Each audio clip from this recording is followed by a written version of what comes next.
I basically started with the foundations, and one important element that I had come out with in the Anatomy of a Drum Solo DVD and in a subsequent article that I wrote for Modern Drummer magazine is that I had decided that as a soloist I was more of a composer and composing a piece and arranging it and then performing it as opposed to an improviser.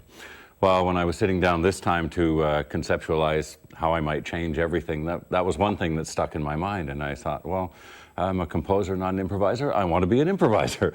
So I decided to, having drawn that paradigm for myself, I was determined to get beyond it and push myself to improvise more in my solo. So I decided that the opening large part of the solo on the acoustic drums would be just as improvisational as I could make it. I would deliberately start with a different figure every night.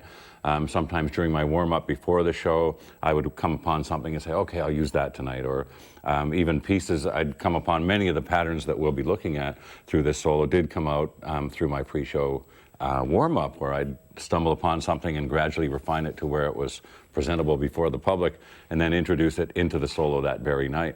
And oftentimes I'd be standing backstage just before we went on and considering, what figure should I open with tonight, you know? And I remember, for instance, it was my birthday, September 12th in 2007. We were playing London, Ontario, so I opened with Wipeout, because Wipeout was the first song that I ever learned to play on the drums, and I started playing drums on my 13th birthday way back then. So as a little tribute to that, I used Wipeout that night.